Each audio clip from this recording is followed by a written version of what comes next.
And welcome everybody who's here today for our live show. It's Jeff from Home Renovision, and today is going to be a fun day. We're going to have a little bit of fun today. We're talking about paint gear. We're talking about equipment. We're talking about getting value for money, where to shop, and what tools do you use, Jeff? All this kind of stuff, okay? Let's just jump into it. First of all, let's welcome 3 new members to the DIY crew, right? We're becoming a national family. It's kind of fun. Welcome to JTM 444, Mass Increasing, and E-Bike Dad. Wow, that's cool. Appreciate it, guys. We're going to get into the questions a little bit later in the video, okay? But first of all, let's go through the product. What I did is I went shopping. Now, you all know I've done videos on painting before. I have a personal preference as far as my rig is concerned, and it costs about $100, right? And so for me, if I'm going to be painting something, I want to eliminate problems. I want to eliminate risk. I don't want to finish a project and go, oh, darn, there's lint from the roller on the wall. Now I got to sand that off and paint that wall again. It's the wrong time to try to save money. Remember, when you're renovating your own house, guys, when you paint the inside of your house, you increase the value of your house by 5%. Same with the outside. So if the average home is $300,000, that's a $15,000 increase in your return on investment by painting. It's the wrong time to try to save nickels when it comes to your paint gear. Now, I understand there's people out there that are like, I want to paint and I got to keep my costs down. Michelle? They got to keep their costs down. I get it. But let's just focus on producing the most amazing content that we can, the most amazing production that we can. And to do that, you need professional gear. We just can't be working with inferior products. So I went to Home Depot to shop. I went on Amazon to shop, and I went to Sherwin-Williams to shop.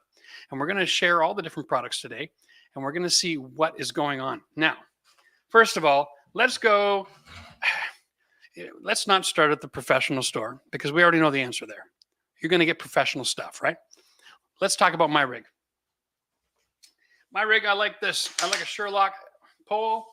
I like because it reduces my work. It makes me less fatigued. The handle is not a threaded pipe. It clips on, all right? This cage is great. It's got ball bearings in it, and I use microfiber sleeves. That's my setup, all right?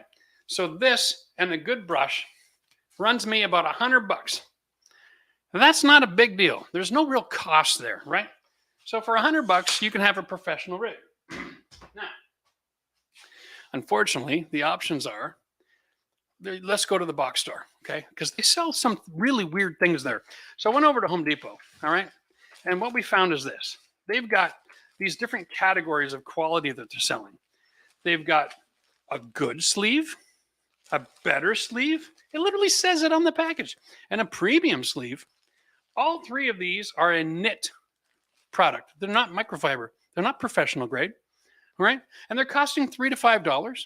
My sleeve costs $10. The difference is my sleeve, that sucker right there, I can use that for months. I can wash it and use it and wash it and use it. These things are kind of like one and done because after one use, the lint starts falling out and you can't do another project with it. So good? Nope. Garbage. The better?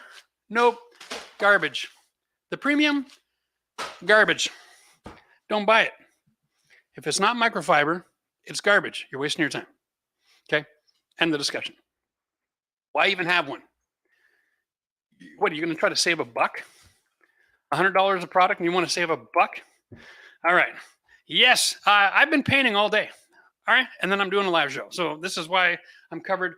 I was using a wood primer today, and it's a really premium product for adhering to the paneling in this house so it doesn't wash off. I should have wore gloves. Anyway, let's dive into the next section. So we've got the sleeve figured out, right? And we got to talk about the cage. My cage is from Worcester. This whole system, the pole and the cages, they're designed to lock together. It's great engineering. When I go to Home Depot, there you got this. Now this is a really traditional cage. It's just a couple of bucks. It's cheap. It's flimsy, right? And it bends really easily. They don't even have a company's brand name on here. All right, it's just in the orange Home Depot color, and it's supposed to give you some sort of sense of, oh, that must be a good investment. No, all of these roller cages like this are the same. They're junk. They're one and done. They maybe last a couple of uses and that's it. Okay. So don't buy this kind of junk. This one costs, let me just check. I've got the paperwork right here. Boom, boom, boom, boom, boom. Yeah, $4.48. You ever heard that expression? You get what you pay for? This is $4.48. My cage is almost 20. My cage will last me 10 years as a pro. This will last me 10 minutes. I'm telling you right now, I've bought some of these before in a hurry because I didn't have my cage in stock. And by the time you roll it up the wall, it's already bending and it's starting to get all crunchy and weird looking and you can't paint straight anymore. It drives you nuts. All right, let's get rid of that crap. We don't need that. Now, I'm not saying that Home Depot is a lousy place to shop. I'm saying when you're shopping there, be aware that they're marketing to a bunch of different price points, right? And make sure you're buying quality. This is on for sale at Home Depot as well. It's a Wooster Pro. This is a great brush, all right? This is a quality brush. Check this out. These three little dots here, these are the nails. These are what's holding this thing together, okay? A good quality brush, you can buy it, but you got to know the brand name. You can't just buy whatever based on price, or you're going to get screwed. So when you're shopping, consider that the brand name is more important than the price, okay? Now, let's talk about trays, because this is one of the things that drives me nuts. This is a tray, and this holds 1 quart of paint, okay? It's a quarter of a gallon. Who's painting using this thing? I don't know. You've got to buy the liner as well, because if you paint in an aluminum tray, you can't just add hot water and pull the paint back out. Like, here's the tray that I use, okay? This is Bennett. You can get Sims. It is a full gallon of paint can go in here, which means you can open the can, pour it in here, 3/4 of a gallon, and what you got left is 1/4 of a gallon, which is your cutting can. And that works perfect every time. And then you can work with that. You don't have to buy another cutting can. With this thing, yeah, you save a few bucks on your tray. You got to buy a liner, but now you can't cut. You can't put your brush in 3/4 of a gallon of paint and be successful. So you got to buy another cutting can. And if you want to, and you can buy one of these handy pills. Now the handy pill comes with these inserts, okay? They got a magnet on the side here, so your paintbrush metal will actually stick to it, and it'll hold it out so you don't end up damaging your brushes. And that's fabulous. There's nothing wrong with that system. I'm just saying you don't need to invest in that if you get a bigger tray, okay? Now, the thing is, if you're all day long painting, this is comfortable, right? And so I actually use these once in a while when I'm using one color and I'm going to be all day long on a ladder cutting and rolling. I'll use that just to save myself the hand cramp.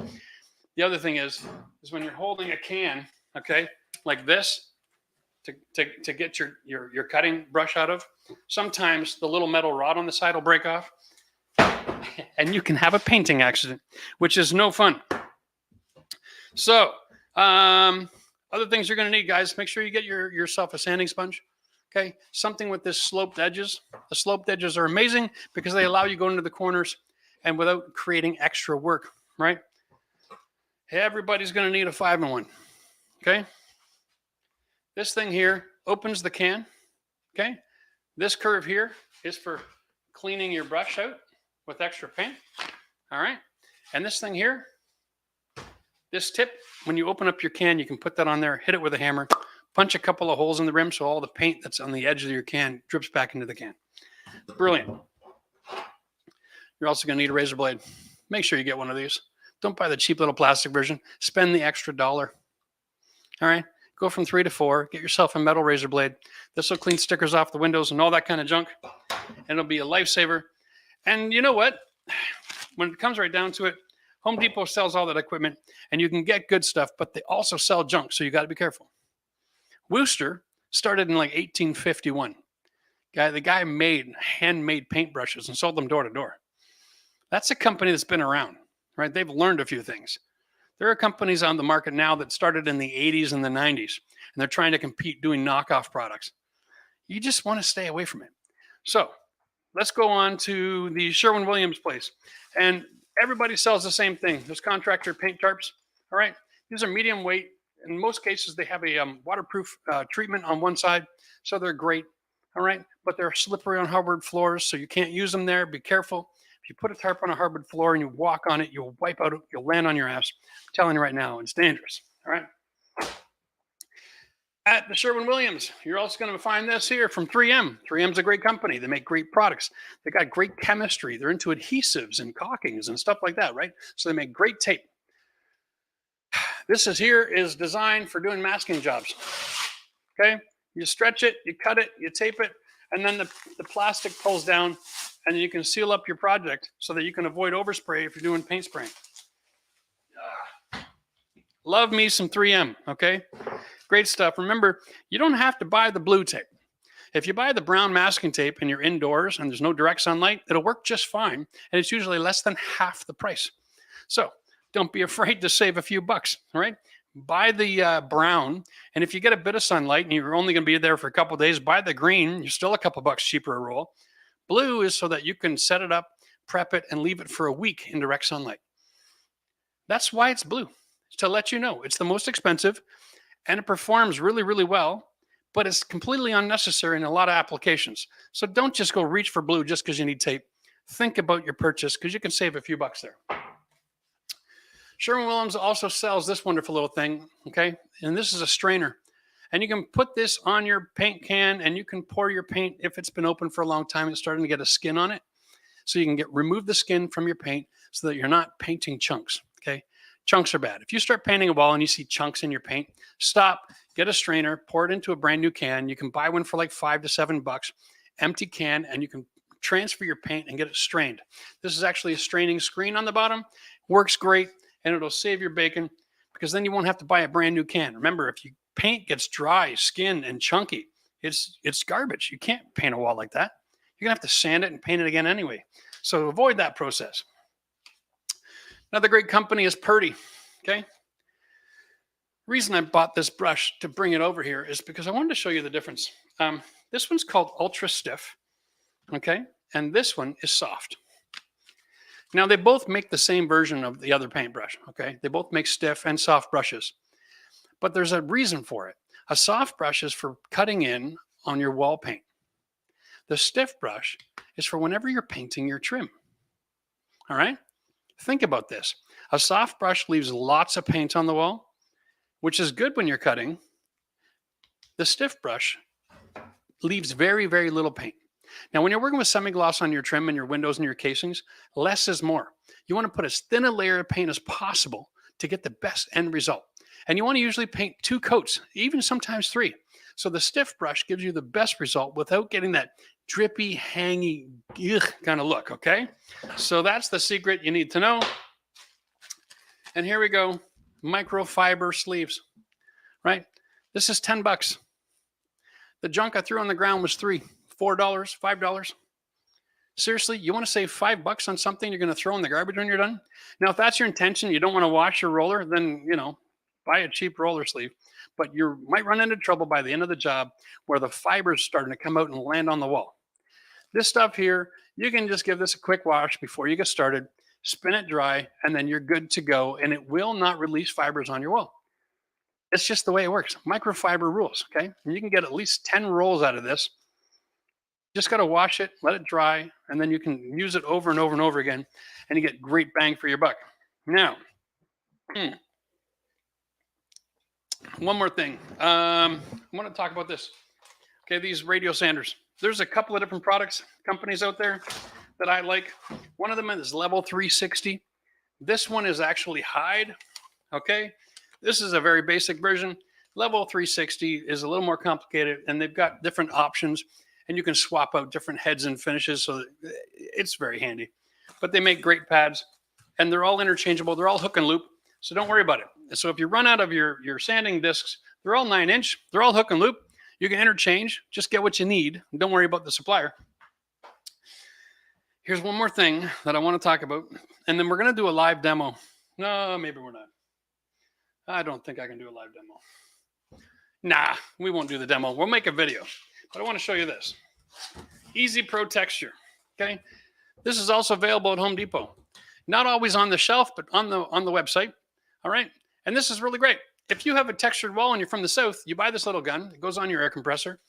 This little bag hooks up underneath, okay? And then you can do spot repairs.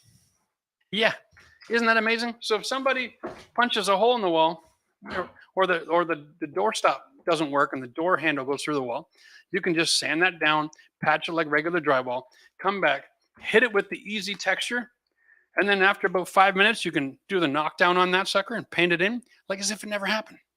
Okay. A lot of the texture sprays that you're going to see on the market, like the Homax, we tried that one time and it was a disaster. You got to spray it and then you got to roll it. It's like, why do I have to do two things? Like, that's just nuts. All right. So this works great. I've seen it in action. Really happy with that product. So if you have that kind of texture issue, then that's where you want to go. Now, there we go. That's basically it for my rig. Okay. Remember, you need a stick. You want it adjustable. You can get a 2 to 4 foot. That'll do most rooms. If you have taller vaulted ceilings, get the 4 to 8 foot stick, right? That'll work great too. And you're going to need to have a good cage, something that lasts. You can buy one. It'll last you for years. Remember, painting is something we do as homeowners on a regular basis. So don't buy stuff that has to be thrown in the garbage when you're done your job. Buy stuff that's going to last. Invest an extra 10 or 15 bucks now, and then earn that $10,000 or $15,000 worth of investment by repainting your house. And you buy one good setup and you're good to go, because you can only use one brush at a time. You can use a brush like this, wash it, spin it dry, and you're good to go on the next paint right away. You don't need to leave it overnight to dry. You don't need 6 brushes. You just need one. All right. And if the 3-inch brush seems a bit too much for you, maybe get the 2.5. Okay. It's a little lighter and you're going to move a little slower, but it gives you a little bit more control. That's about it for now. All right. Now we're going to jump into the questions here today. I want to know all about your paint problems, because there's a ton of paint problems out there. There's a lot of different technology. There's a lot of different building construction. There's a lot of people who've got older homes that use different products, and you're having problems making your transition to newer products. So let's just jump into this very thing here. By the way, at the end of the day, when you go on Amazon to do your shopping, or you go to Home Depot, remember, Home Depot has a lot of great products, but they also carry a lot of cheap knockoffs. And I don't know why they do that. It's not necessary. I mean, I don't know. Maybe it's because they know if they sell a $3 piece of junk, you're going to come back and buy another $3 piece of junk the next time. But I'm telling you right now, just buy the $10 sleeve and use it 100 times. Problem solved, right? Now there's 10 cents a sleeve. But you want to know the brands. Okay, so here are the brands. And if you buy these companies, whatever the system is, you're going to be happy. Purdy's a great brand. And they make trays, they make handles that actually adjust from 9 to 18 inches, okay? So you can get as big a roller as you want. Of course, they have all the brushes. Wooster is a great company. The Easy Pro is a great company. 3M is a great company, okay? So they make sanding sponges, they make tapes, they make all kinds of stuff. The Handy Pail is a great company. Hyde's a great company. Level 360 is a great company. DAP is a great company when it comes to doing caulking and all that kind of stuff. Just do yourself a favor. Like, for the love of God, if you're not sure, just do a quick Google search. Find out what company's been in business for a while. And that's usually going to be a good, safe bet. If you're buying North American companies, you're buying quality, you're buying that tradition of quality, okay? And you're not going to spend your money on something that's disappointing. Like, for instance, when I did a Google search on this for Amazon for my Sherlock stick, the page rolls up and there's about 50 knockoffs on the market. Now, this one costs 35 bucks. But as a pro, you don't want to buy something that's going to break tomorrow. You want something that's going to last you for years. And as a homeowner, if you're going to do any serious painting, you don't want to buy something that's like going to make it through the one room and then have to throw it out because it's cheap aluminum and it doesn't have the same quality control. All right? So don't do that to yourself. Just think of it this way. If you were going to go car shopping and your favorite car that you wanted to buy was 50 grand, and then there was a next door, there was a new automotive company that comes out of the Pacific Rim somewhere, and they were giving away 3 cars for 50 grand. Would you really want to be in that car? Like, you know what you're going to get. You're going to get halfway to work and it's going to break down. Or you're going to get an accident. It's going to fold up like a cardboard box. I'm just saying, you get what you pay for. So don't be afraid to spend a few bucks because a good rig is only $100. All right. I'm done ranting. Let's just go get into some questions here and help some people out. At the end of the day, that's what we're all about. Tonight, we are members in the chat only. So if you're not a member, you can't chat. You can't ask questions unless you want to use the super chat function. And by all means, I'm happy to answer your question if you got one. But it's the only way that we can limit the conversation so that we can be on top of things. Right out of the gate, Gregoire, good evening, everyone. Was looking at the Purdy 18 inches cage. Thoughts? That's a good question. Now, listen, there are lots of people out there who paint large surfaces, right? At the end of the day, I've seen a few videos. They try to make it look like it's the solution to everything.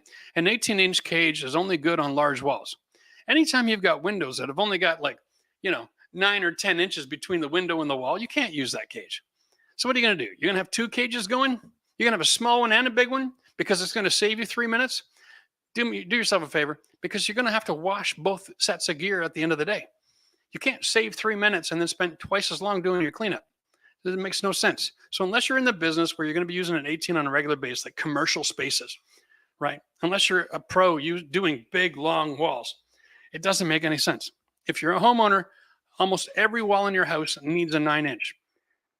You pull out an 18, you really are wasting your time. And remember, every one of those videos where they're using the 18 inside a residential home, what are they doing? They're breaking the rules, right? They're painting like this. And then they get a spot under a window. And then they're painting like this. You can't paint horizontal and vertical on the same wall. It shows. The texture shows. It's like cutting your grass in different directions. You get that diamond effect. The same thing happens in a paint job. All right? So let's not be lazy. Let's not be unprofessional with the way we paint. Stop making videos about how fast you are. No one gives a rip. Make a nice paint job. At the end of the day, that's what's there for years. The extra 3 minutes you save looking like a fool painting sideways and vertical at the same time doesn't help anybody out. All right? All right. All right, Michael. I left a half a gallon of paint in the shed over the winter. Is it still good? You live in Michigan? The answer is no. Here's the deal. If you freeze your paint, sort of, you can thaw it out right away. But only sort of. The chemistry of anything that's been frozen, it changes and it will not work. You won't get the same performance. You won't get the same sheen. And you're going to have all kinds of issues trying to mix it together. So I would say just forget about it. All right. All right. Here we go. Bare Bones got a question here. Any suggestions for the best paint for garage walls and ceilings? Northeast Wisconsin, hoping for something slightly waterproof. I don't expect to pressure wash the walls, but want to wash car inside. Okay. Here's the deal. What you're looking for is actually, you could use an exterior paint on your interior. There's no rule about that. What you're looking for is 100% acrylic. Okay. If you go to the store, they're going to have 4 or 5 different quality lines. They're going to be anywhere from $30 to $80. And that's the same whether you go to Home Depot or Sherwin-Williams or whatever else. Okay. They'll have different quality lines. What you're looking for is something that's in the, you could almost get away with using an exterior paint, leave the garage door open because it's going to be a little stinkier. Okay. But an interior paint has lower VOCs, lower fumes. So that's what you're actually getting value for. But you can get a higher quality paint with more VOCs for a lower price if you go to the exterior line and go to like Sherwin-Williams and get like Sherwin-Williams Super Paint Exterior and paint your walls with that and you'll be fine. All right. But the key there is to be 100% acrylic. So like when they call it bathroom and kitchen, it just means 100% acrylic. It's not anything really fancy. It's just a higher level of acrylic. Cheaper paint lines go down to 30% or 25% acrylic. That's all. Okay. So then when you want the washable, scrubbable aspect, you just got to go to the 100% acrylic. And that's where you find it. All right. Cheers. Mass increasing. Hey, Jeff just joined today. That's right. I remember seeing that. You bought an old house. You're taking possession imminently. Been binge watching your channel in preparation. Well, cheers. Welcome to the membership. You are part of the DIY crew. Now, John is a member and he sent us a super chat. Cheers. Appreciate the tip, my friend. Joe says, what would be the reason why old paint peels off of the wall in sheets and giant chunks? Here's the deal.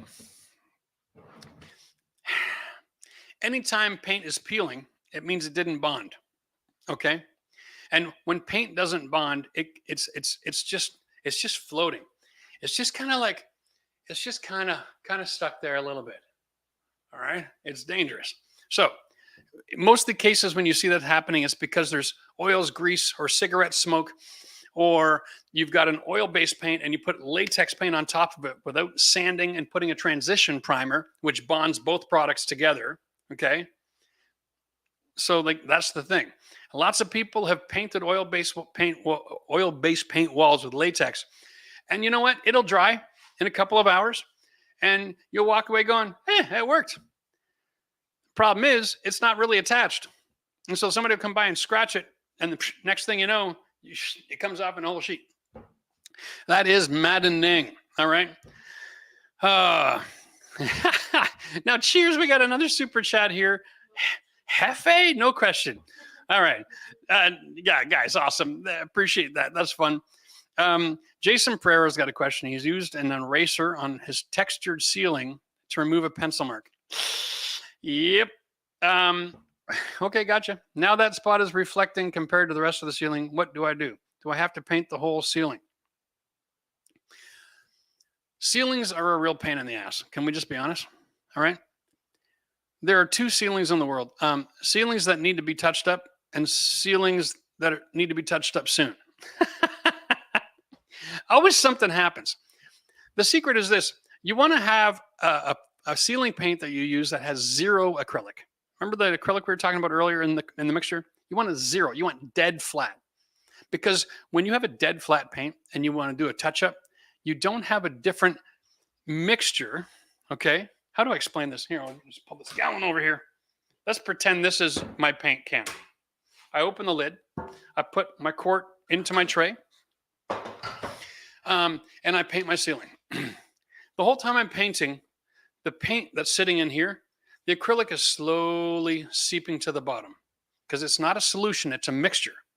And while it's seeping to the bottom, and then I pour a little bit more paint, and then whatever's left, it's slowly seeping to the bottom. By the time I get to the bottom of this gallon, the majority of the acrylic that was in this can is now collected in the bottom of that can, and that's what I'm painting on the wall, on the ceiling, sorry.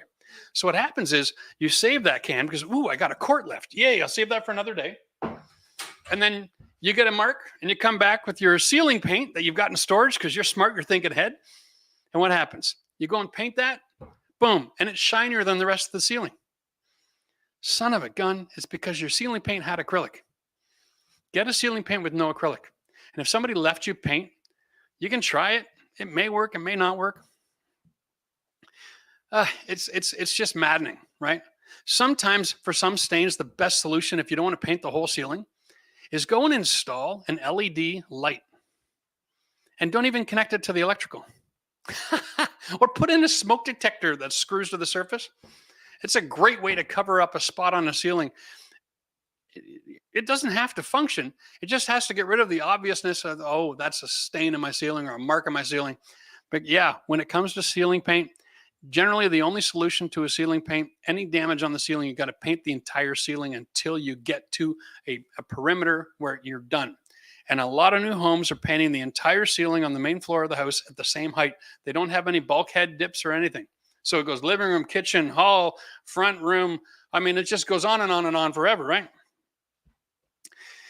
It's maddening. That's why you want to use a ceiling paint with no acrylic. Okay, DJ Funky Craig. Super chat here. Why is my matte patch rougher than the wall mat? Okay. So your patch is rougher than the wall. Yeah, let me just deal with that for a second. There's only a couple of reasons why the patch is rougher than the wall, and that is because the patch wasn't sanded smooth before you painted it, or you didn't prime the patch before you used 2 coats of paint over top of it, and you tried to save a step. You can't do that, okay? You got to sand it. You got to prime it. You got to let the primer dry. You got to apply a coat, and you got to sand in between your coats. Every product out there is going to need sanding to get a great result at the end of the job. So you You do your patch, you sand it, you prime it, you dry it, you sand it, you paint it, you dry it, you sand it, you paint again. Okay, that's the process. That's the only way to get a smooth wall. All right, cheers. Hope that helps. Mark. Okay, we got another super chat here. Hey, Jeff, I noticed Benjamin Moore flat white is ruining my roller the next day.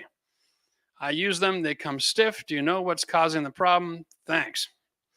No, I'm not familiar with the Benjamin Moore flat white being a problem on the roller. See, in a lot of cases, in the professional painting world, we'll take our paint trays on our rollers, we'll wrap them in plastic, all right, and we'll save them for the next day and then just keep on with the same program. Now, if they're using an additive that's making that paint so it's starting to dry out, even if it's covered in plastic, that might be the problem. I would contact Benjamin Moore and say, what are you guys putting in your paint that's drying out my roller while it's wrapped in plastic? Because that is not helpful. It's kind of like in the world of tiling, we have thin set, and one dries by having the moisture release, and one dries by staying wet. It's different technology, you know. So maybe they've done something in their mixture. That's disappointing though, because that really is a pain in the butt. That means you got to wash all your gear every night. You can't just throw a little plastic on your sleeve and save it for the next day. Yeah. You know what? I'm not a huge fan of Benjamin Moore for a lot of reasons. One is I think they're overpriced and there are a lot of marketing, and their paint smells really good, but who cares, man? I'm not eating, right? I'm painting. So I find that the Sherwin-Williams and the Gliddens or Dulux of the world, they seem to have a better balance of price and performance. Benjamin Moore really only has like, 2 or 3 lines now instead of 5. And it's like expensive, really expensive, or just stupid, right? And so I'm not down with that. I don't use it. Jason Pereira wants to know, he used an eraser on his texture ceiling. We already answered that question. Where are we here? Let's get down to the live in the chat, babe. Hefe, there we go. Best one coat coverage paint and practices. There is no such a thing. That's a great question. Can we just get this done once and done? There is no such thing as a one coat paint job. Okay, stop trying. Like, you just can't do it. You can't even paint a ceiling white after it's been primed white in one coat. It doesn't happen. You've got to paint in both different directions in order to get that coverage that you're looking for.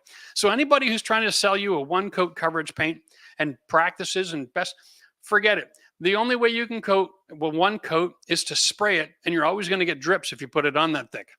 So don't even bother trying. That's my advice. Welcome, Irene, to the membership. You're now a DIY crew member. Congratulations. Belinda, and by the way, guys, there's a lot of questions here. If I miss your question, we're going to stay pretty live in the chat. Just ask it again. If you notice that I've gone past you, I'm sorry. But it's the only way that our whole team can operate, because we got Matt back in Ottawa helping out. I got Michelle here tonight helping me out.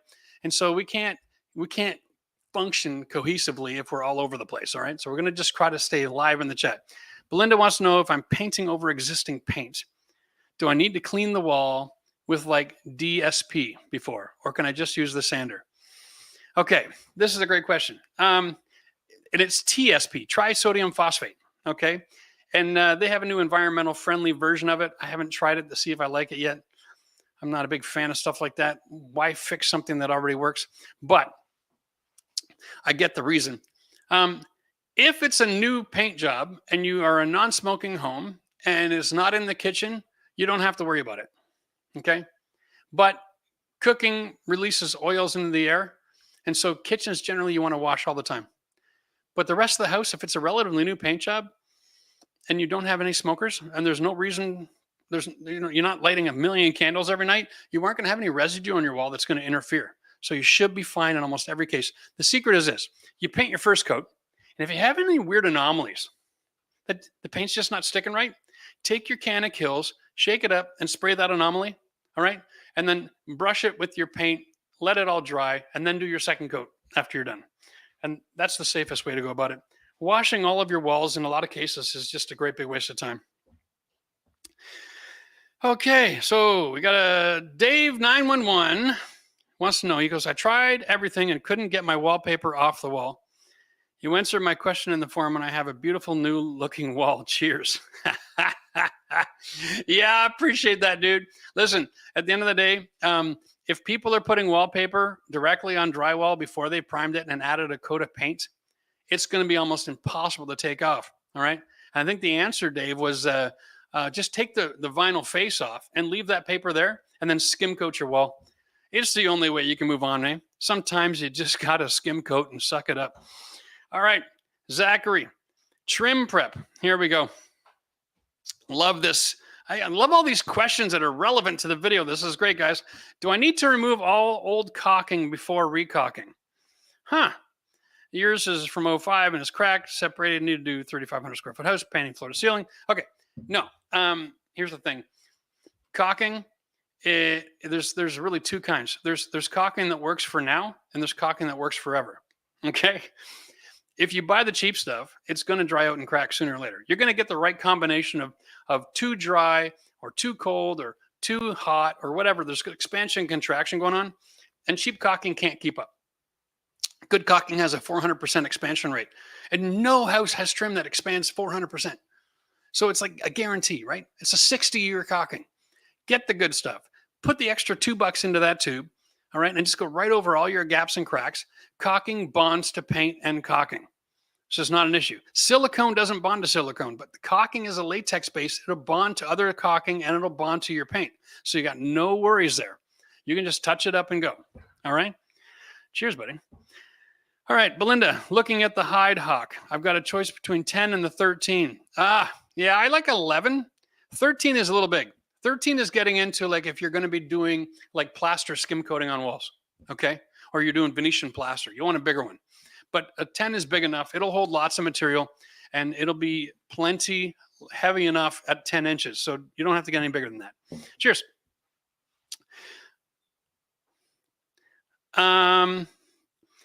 Let's go see here. Okay. Michael says he's got a 1941 house in the middle of Michigan. The weather, middle of the top, bottom, it's all pretty much the same. What's the shelf life in an open can of paint if it is kept indoors? An open can of paint, the shelf life. Well, that's a brilliant question. I'd say maybe like an hour before it starts to skim over. Okay. It's kind of like one of those things. Everything happens on a micro level. So once you take the lid off and you pour your paint over onto your tray, you've got like about an hour to do the cutting before the paint in the tray starts to skim over, right? So what I do, best practice, is I'll cut one wall and then I'll roll that wall. So I'm constantly moving the paint around. So all that at the micro level is getting mixed in, all right? And I'm always in the can, and I'll go back and forth, can to wall, can to roller, can to roller, can to roller, keep things moving around. And that generally works pretty good. But yeah, give yourself about an hour if you're not touching it. And then you start running into trouble. All right, Dingus, welcome to the DIY crew. We're here to help, guys. That's what the whole point of the channel is. We're here to share all of our life experience so that you guys can take on these DIY projects by yourselves, get professional results, get a return on that investment of your time and your money, and not just change your house, but fix it. Like, get a professional job. I mean, there's not enough guys rolling around out there nowadays to do the work for you. You couldn't hire a contractor if you tried where I'm from.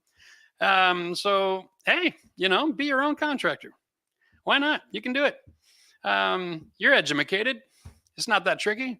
You just need to know a few little tips and tricks, and that's what we're here to share. All right. So, Donald, hey, Jeff, do I need to wash the ceilings and the walls and trim before painting? Cheers from the gooseneck guy. Oh, did I? Actually, I missed that, Donald. I forgot to mention. There is a paintbrush, the gooseneck guy, okay? I don't have it here in front of me, but he's got a patented handle here. So it's not wood. It's some other kind of material, and you can bend, and you can turn the brush to 90 degrees, which is brilliantly awesome for a lot of different applications. Kind of like when you're painting the wall in behind the spindles, you want to be able to turn the brush and get right in behind that. It's a brilliant little design. At the end of the day, Donald, I don't like washing stuff. If I have an environment where it's so nasty that it needs to be washed, a lot of times my solution is, instead of washing it, I'm just going to prime it with an oil-based primer that's a transition sticky paint, and it's going to bond to whatever crap is on the ceiling, and then I'm going to paint over top of that. You'd be surprised how bad a smoke job can be. You can prime with a good old-fashioned can of cover stain, right, from the folks over at Zinsser. You can put that on, and you're going to want to wear a respirator and then leave for a week with the windows open, because that stuff, you want to talk about VOCs. There's volatile, and then there's that. That stuff is just going to get you right stoned. So be careful, but it works, right? I'd rather do that than wash, honestly. But that's just me. That's my preference. Joe wants to know, this might tie it into the previous garage paint question, but what's the best primer and paint to use on bathroom drywall? Moisture and mildew resistant, eggshell and glossier, blah, blah, blah. Okay, yeah, let's talk about that. The best paint to use on your drywall is a drywall PVA primer. It's a primer sealer, okay, first of all. So the job of that is to actually slow down the absorption rate of the drywall surface, because it can really suck up water in a hurry, right? So that's what that's for. So when you paint, you're not extracting all the water out of the paint before it has time to cure. You don't want to paint that fast. When you're in a bathroom paint isn't tricky. It's really kind of simple. You want to have the 100% acrylic in it. That's all. It's the same thing. Now, a good bathroom paint is 100% acrylic, has some other additives in there so that, it's nice and hard, and you don't even have to have it in a glossy surface. Back in the old days, and I'm talking about 70s, 80s here, the glossier the surface, the more bulletproof we would call it, okay? Those rules are gone. Now we have flat paint that is 100% acrylic. Now, it's not quite as flat as non-acrylic paint, but on the scale of flat to eggshell to semi-gloss, it's pretty darn flat. It's impressive. So you can go with a flat paint in your bathroom and have a nice soft look. That's 100% acrylic. And you don't have to have bathrooms screaming at you. So you can have flat on the ceiling, flat on the walls, soft, relaxing, instead of, when you turn the lights on. So yeah, go ahead. Feel free. Now, where are we? Oh, we're cannabis. Welcome to Money in the Bank. Dude, welcome to the club. Zachary's got a question here. Tips for order of operations when using a sprayer and also rolling, painting, everything. When you're using a sprayer, you want to use that for mass production, right? I like to use it first and then do all my cut and roll after, because I can touch up cut and roll. I can't touch up spraying without spraying. So if you're gonna spray your walls and you're gonna have a crown molding, spray your walls and then do the brushwork on the crown molding, because you really just got to think spraying has to be first, because everything else can be fixed with a paintbrush and a roller. Spraying has to be fixed with a sprayer, right? So if you overpaint on with your brush and roll, you got to pull the sprayer out or you have a different texture. So I would always spray everything first that's going to be sprayed, and then go back with anything that's going to get brush and roll second. And that's my advice. All right. Hey. Yeah, Zinsser, that's the stuff. Bradley Gibbs, Jeff, I'm back. Hot down here in South Carolina. Jeff for Prez, oh my Lord, Brad. I can't wait to get sheetrock up in the house and get to be painting. Yeah, well, congratulations. My goodness. Irene, how long will a used can of paint on the shelf indoors? That's a brilliant question. How long on a used can of paint? I have seen people try the upside down version where they place it on the lid. I've seen people use saran wrap and then put the lid on. I've seen all kinds of things. At the end of the day, and unless it stinks, it's safe.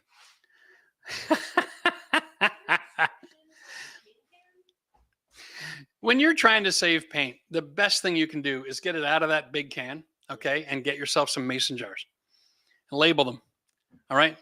Or buy a little 1 quart and seal it up brand new. Whenever you have paint on the rim, you've now compromised the integrity of that seal, and it is not going to last long term. So change it and put it in a new container, or get Tupperware and put your paint in it for touch-ups later, because then it'll last for years. All right, cheers. The shizzle. Remodeled your kitchen in 2018. Regretting the dark, almost black cabinets. Yeah, that was the thing back then too, though. Is it really possible to get a good result from repainting the cabinets, or should this be done by a pro? Well, I'm doing mine right now. I'm still covered in overspray. All right. It doesn't need a pro. It's not tricky. Okay. It's just about a few steps. You buy a sprayer. It's about $400. The pro is going to charge you $4 to $6 to $8 to paint your kitchen. And what they're going to spend most of their time doing is running around with this and some plastic and covering everything that's not going to get painted.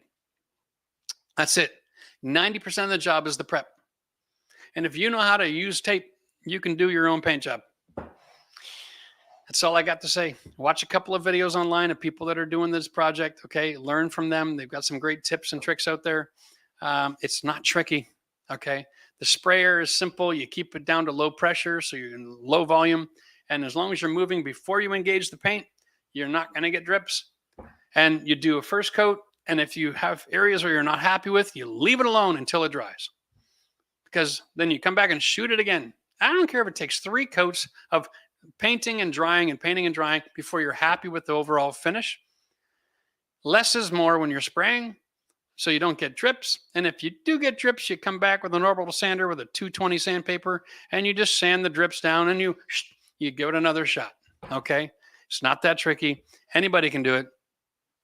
You can even use a paintbrush and a foam roller instead of a sprayer if you buy a good quality paint. Just a thought. All right. Don't be intimidated. It's not that tricky. And the worst thing that happens is you try it and then you hire someone to fix it afterwards. Right? That's the worst thing that can happen. But at least you got a great life experience. Belinda wants to know what's the best type of paint for the living room then the bedroom, the kitchen, flat, eggshell, semi-gloss. Okay, let's just break this down. The sheen of the paint does not affect the performance anymore. Okay? Flat, eggshell, semi-gloss, high gloss, all of those things, they're a different category than they used to be. They used to be affecting the performance of the paint job. Okay? Because it was basically the additives that made it shinier were where the performance was found. Nowadays, the performance is in a different chemical composition, has nothing to do with the sheen. So now there are 2 different issues altogether. So the sheen is based on preference, and the chemical composition of the paint determines its performance. Does that make any sense? So when you're thinking about what paint is best, think of this. Flat paint feels funny to the hand. All right? But in a space like a living room, a kitchen, are people walking around touching the walls? If so, slap them because they're leaving their oil on your wall. In hallways, you might find that a flat paint isn't going to work because people touch on the walls to get their balance and stuff in hallways. And you might want to go for an eggshell there just so that it's, it's not so funny to touch, but it washes the same. Remember, all of these products that are out there that are a washable paint, it's got to do with the acrylic level on the paint. And that paint, it takes 30 days to cure. So even if you use a washable paint, do not wash your walls for a month after you do the job, all right? And your performance is going to be amazing. But that really is the biggest issue. All right, DJ Funky Craig, why is there different nap thicknesses on rollers? Oh, there's a great question. Well, let's look at it this way. You're painting your steel front door, okay? You want to have about a 5, maybe 10 millimeters tops, okay? You want it thin as possible, or even use a foam roller or a sprayer if you got one. And then when you get up to like regular drywall, okay, you want to go 1/2 inch, maybe 3/4, or where we're from, we call that like 15 millimeter. All right. And because you want it to hold enough paint that you can paint from floor to ceiling, but you don't want to have it so much paint, right, that it's heavy. And then when you get the texture, like the wall over here, that's a knockdown texture. We did that video. It's coming out soon. When you do texture, you need to have a thicker roller in order to force the bristles into all of that texture on the wall. So the smoother the surface, the thinner the roller. All right. The thicker the surface, the thicker the roller. That's just how it works. And it's all because you don't want to leave those ridges of paint. A thick roller on a thin surface or smooth surface is going to leave ridges, and you're going to have lines in your paint job. So that's why we have the different naps.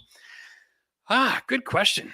All right. Mr. Silver, what grit sandpaper for sanding walls prior to paint? Great question.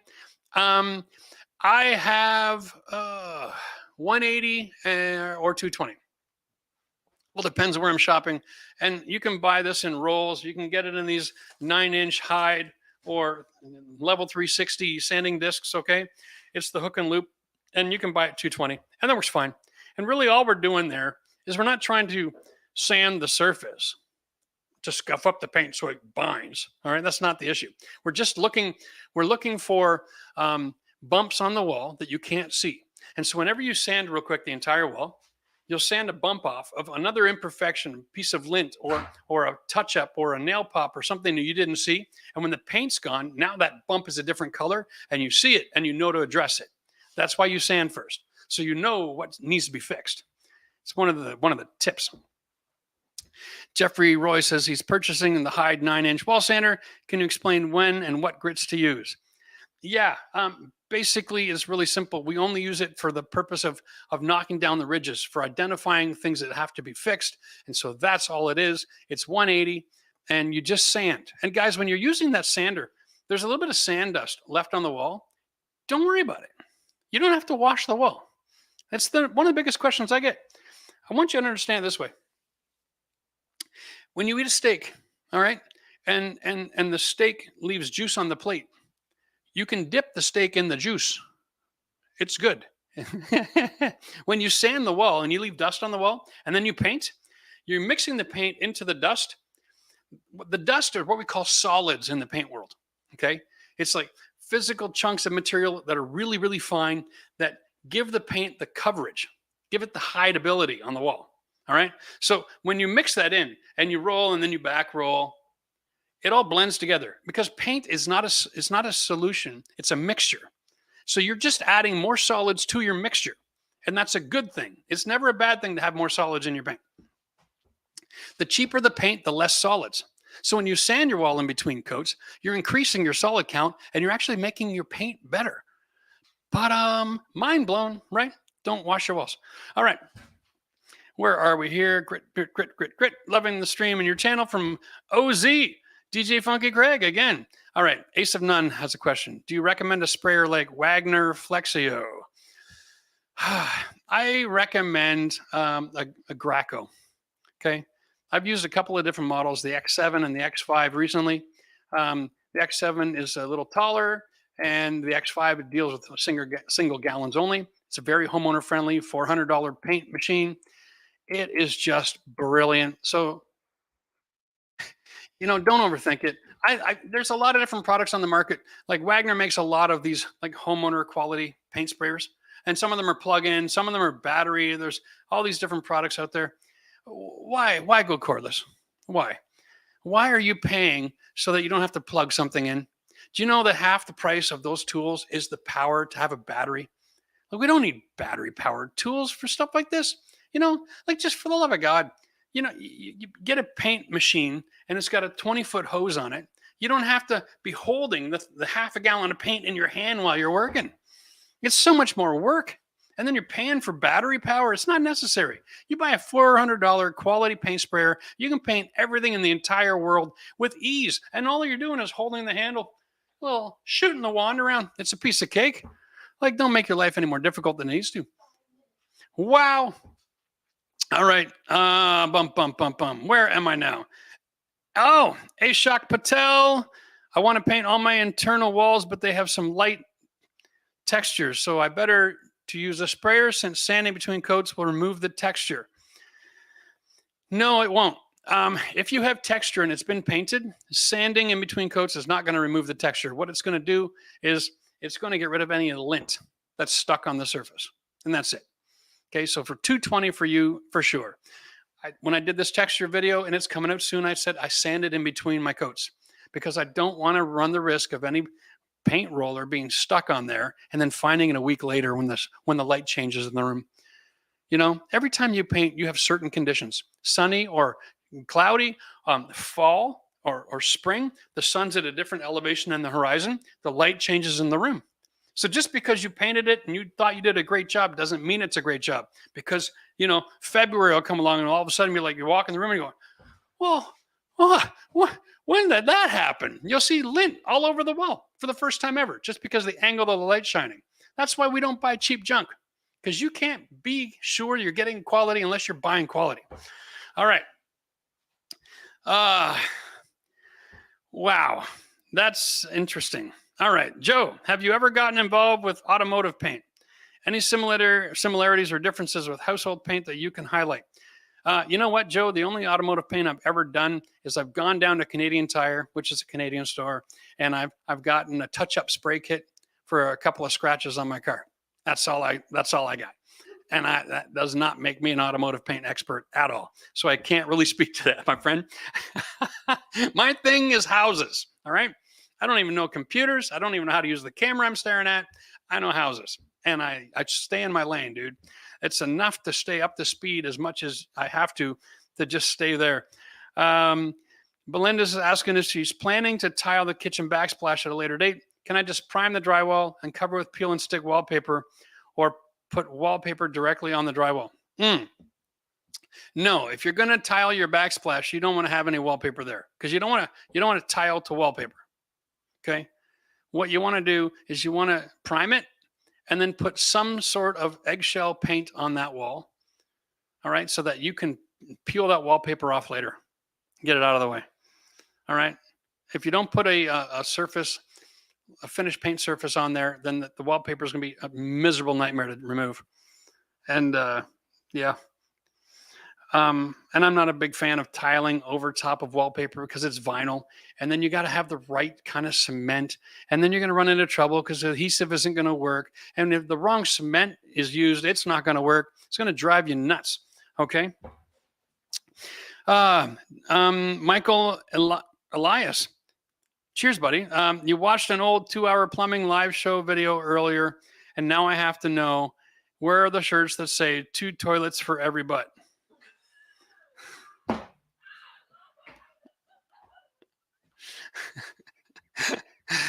It's true, though.